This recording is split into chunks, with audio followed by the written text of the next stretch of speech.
just kind of ran around there and did things, and there were definitely times when I had encounters that were questionable, and I was followed by people, like had things happen to me. But what I told to James when I interviewed him on his recycling walk that day was that, he was bearing the burden of going through the city and picking up all of this stuff and risking that. So it was, to me, a small risk, considering my position, to follow him and participate in at least documenting it. So I just thought that maybe my risk was a lot smaller compared to everybody else's.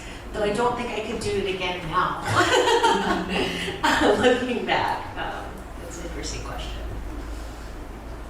Can you talk about, like, when you initially started the film, what was the kind of, did you know somebody that worked at Hank, or did you go there yourself? What was the kind of spark or the seed that started it all? I really found it the way other people find it. I lived at the time in the outer Sunset near Ocean Beach, and I would see recyclers. And I started to wonder where they would go and what they were doing, and so I started kind of following them, and I would always end up at Hank. And so finally I went in and I talked to Charlie, because he's always there, and I said, hey, tell me about this place, and he told me about it, and then he told me about all these articles that had been coming out in the newspaper, and this sort of NIMBY fight that was brewing in the Haight. And my impression, of course, of the recycling center and of that neighborhood was something very different, or at least my fantasy of that place was something a little bit different, was that kind of inclusive space where everybody could get along. So I was surprised at the opposition, and I think that's just what drew us together, was these things happening and my being there and wanting to document them. So we kind of found each other just like you find a can on the street in some ways. Does anybody have a question?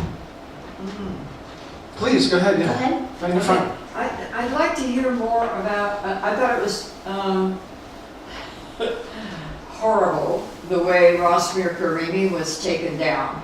And his whole political career was destroyed over a conflict with his wife. And clearly he was a dangerous person. And a big surprise when long time, decades long, Sheriff Michael Hennessy said, I want Rosmir Karimi to take my place. That was a big surprise, but a lot of people respected and honored Hennessy, and it was like, oh, okay. But clearly the powers that be wanted Rosmir Karimi out. Could you elaborate a bit more on that? I think that's, an example of what we see here in San Francisco politics, is that there is this really big fuss over the transparent process of city government, but in reality, everyone's making a deal behind a closed door. And that is really what I found making this film. It was sometimes very frustrating, because a lot of these dudes are like, old school dudes, who've been making deals in the mayor's office for decades, and, they would not tell me the truth. Yeah. And I know that. And it's really a complicated landscape of how things get done in our city, and that's really what I learned from that, was that maybe that's the one true thing Ross said, is that there is a real strong facade in terms of how our government That was so right on that you captured that. works. A little ironic that a convicted rapist Is the one to say it. elected to our highest office, and Rosmir Karimi's entire career Yes. is destroyed because of domestic violence accusation. But what it points out is the fracture on the left and on the progressive side of things. You know, and the Democratic Party is not as liberal as people think they are. They're very moderate. And, you know, there was a big break after Joe Biden won because all the progressives got on board and then they felt like they were used, just like the occupiers in this film. It's not so dissimilar because they really came out, you know, and they delivered. And then as soon as it was over, you know, the moderate Democrats were like, see you guys, we don't need you anymore. And that's why we didn't win now. It's the same problem. This is old. It's an old story. But, you know, it's still true. So that's what we got to do. How do you see in regards to the artist and like the artist's intent and, you know, if the artist's work could be considered an activist action, but then balancing, you know, your own family, health, your own kind of home life. What can you say about that, you know, being a filmmaker, an educator? How do you balance it all? Not well. But there's still some tea in my cup, so I'm managing. You know, I feel like I kind of made a lot of I broke a lot of rules on this film. I didn't really care. I had a side. I believed in my side. I didn't try to keep out an opposing view. I really did try to be, you know, show the lay of the land, but there was no mistaking where I stood. And I kind of just embraced that because that's who I am and that's where I was at. And some people would call that like a cardinal sin, you know, in filmmaking to do that. And other people would say, well, there's no point in making a film unless you have a point of view. So that's the way I deal with reality, is trying to provoke a point of view. And you can take issue with it, and fairly so, but it's a very hard thing to balance. I took up residence there, and when the recycling center was closed in like 2013, it took everybody a long time before anyone could even like look at the footage or look at anything. So it took time because it wasn't just something we were putting together. But you know, and when I took up this fight and this you know, cause, I thought we were gonna win. I mean, I really did. We all thought, you know, you can fight City Hall and you can win, right? And that is the classic San Francisco story. And that's what I thought I was going to have with this project.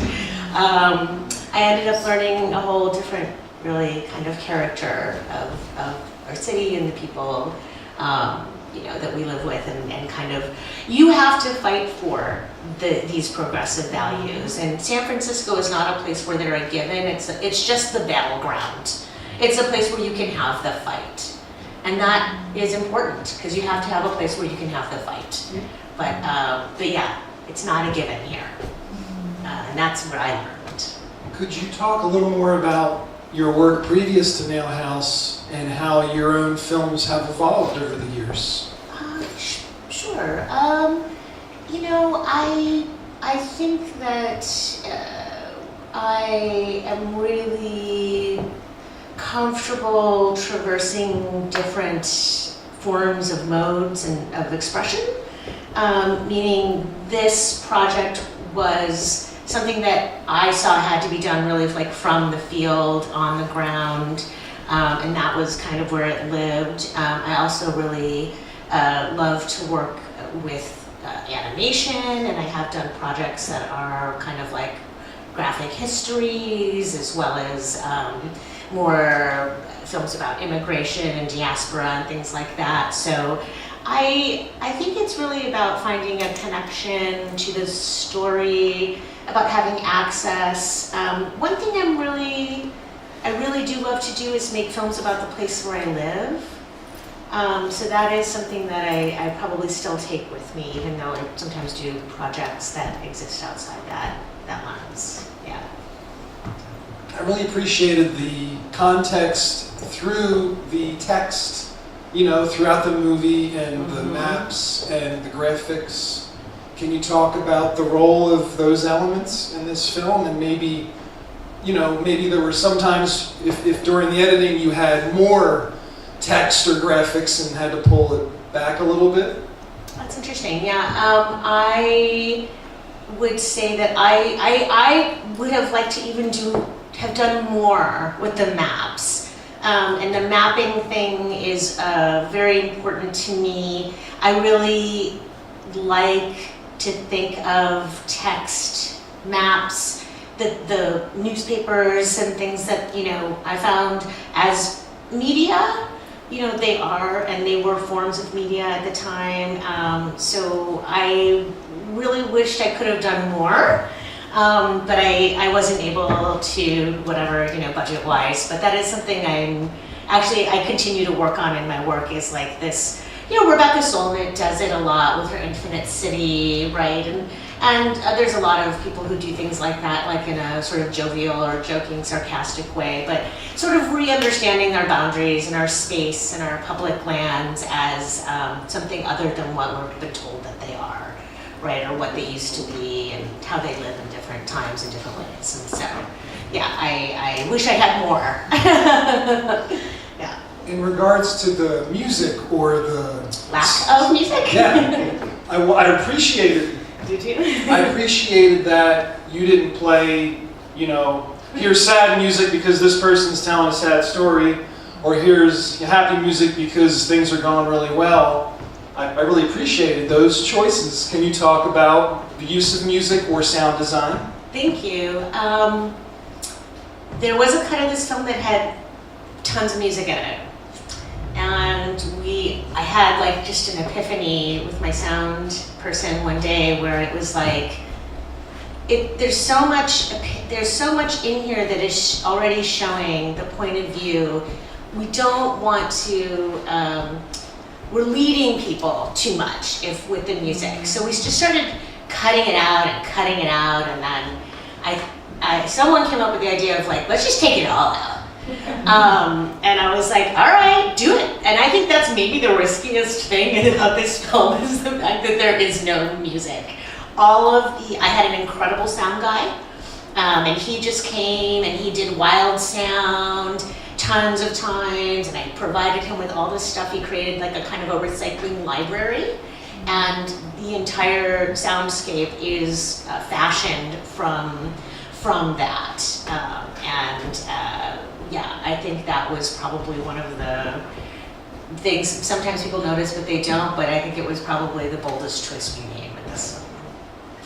Can you talk about your way of interviewing people, the style, the approach? There's some that would say, you know, documentary filmmaker, you're like a psychologist, you know, you're asking people these questions that normally other people wouldn't ask them. What could you speak on with that? Yeah, you know, that's something, it really depends on the situation, how you want to go about interviewing someone. I really, again, like I said, I think I made tons of mistakes with this film. I did a lot of things wrong, as well as doing some things right. But I really kind of looked at every interview I had as just really a conversation. So while you see, you know, what ended up in the film, those tapes are long. They're long. And I talk more too. And I also talk about my opinion, and this is what I think, and you know, this is how I look at it. And so I try to converse with people. I try to get to know them. It's kind of how I deal with life too, is I figure if I just interview the person, then I don't have to worry about whether or not we get along, you know, or we agree. Because, you know, there were a lot of people that you know, had a very hard time with their opinion. And so the only way to really reconcile that was to just get to know them. That's usually my approach if I have time. While we have a few minutes left, we could do probably a whole symposium about the topic of homelessness or the unhoused or, you know, affordable housing. Is there anything you would like to say in terms of moving forward for San Francisco with this particular topic? It's worse now Yeah. than it was then. Oh, yeah. They were wrong. They were wrong. So I think if you're going to take action, and you're going to be so, sure that what you're going to do is going to solve some kind of a problem, you should be accountable for the outcomes. And, Phil Ginsburg, Mark Buell, all those guys, all those folks are still in power, and no one has held them accountable for the fact that the problem is worse, and that plot of land in Golden Gate Park is still behind locked gates and is not available to the public. So the proof is in the pudding. That's it. Any other questions? We have probably time for one or two. Did you want to talk about, or you want to say something? Oh no, just say, what's your dog's name? That's Tootsie Roll. Tootsie Roll. Oh, I'm so glad I asked. I just want to compliment you. I thought that, like you said, the text, the use of the maps, and the clear interviews, and the progressive order, the clear timeline. It's really a powerful film. It's very, very good, very well done. And an interesting aside, David Solnit is one of the main organizers of a Monday action 2 days from now in front of Senator Padilla's office on Bush Street. Oh, okay. Yeah, it'll be, he's pulling together labor, faith, and then because it's November 11th, Veterans Armistice Day, I've been a member of Veterans for Peace, associate member for 21 years since we attacked Iraq and killed 1 million people. And I'll be one of the 20 people that are willing to get arrested. We'll be sitting down in front of Padilla's, the entrance to Padilla's office. Hats off to David Solnit and his sister, and all these wonderful activists like you intercepted with Occupy, and all those people, because we have to speak truth to power. The whole demonstration on Monday is going to be around the genocide in Palestine. And Padilla will be, the next day, starting on the 12th, he will be voting on whether the United States is going to continue to fund the genocide. But with Trump in office.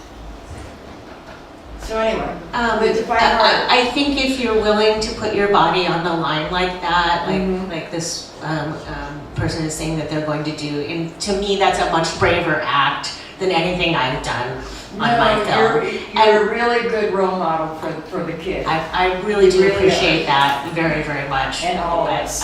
Yeah, it's a big deal. People think, oh, protest, but when you take your body and you put it out there at risk and for something aside from yourself, that is, truly courageous. And I think, I just saw a film, speaking in Gaza, it's called No Other Land, okay? This is a hot new film on the documentary circuit. You guys, if you can find a time to see it, it's made by a young Palestinian man who's from this village that it's about, and his friend who is a Jewish journalist. And they talk a lot in the film, like they're really good friends. And at one point, the Jewish journalist friend is like, man, I've got these connections in the media, we're gonna get this story out to the big people. And his buddy just looks at him, the Palestinian, he's like, dude, you gotta get it into your head, like, we're not here to win. We're not gonna win. That's not why we're doing this. We know we're losing. You gotta get used to being a loser, man. And that's what he said to his friend. But he was laughing, but in that sense of like, you don't always do it to win. Sometimes it takes a long time to win. It's the right thing. You still should do it. Yeah. Yeah. Which is, not a very American way of thinking. So anyway, thanks for reminding me of that. For anybody who wasn't here today, what is the future of this movie? Do you plan on making it more available somehow, or having more screenings of it? I wouldn't mind having more community screenings of it. Like now in our city, we kind of have a new mayor, and we're revisiting some of these issues. It is on Alexander Street. It has some, some educational distribution, and we did show it back then when it first came out. So I'm going to think about it.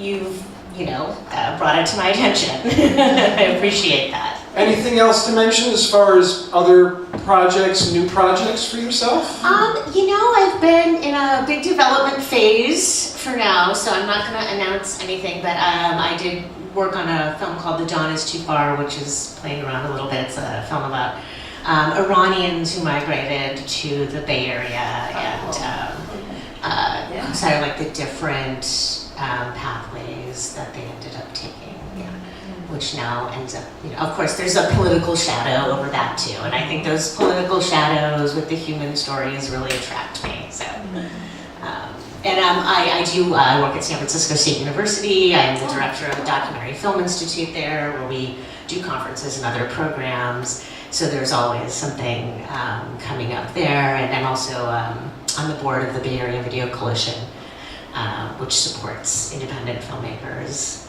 from all over the country. Yeah. So I'm around. You'll see me around. Come say hi. Thank you for making this movie and being here today, Soumyaa. Thank you so much for having me. Thanks, everybody. Thank you, everyone. Have a lovely night.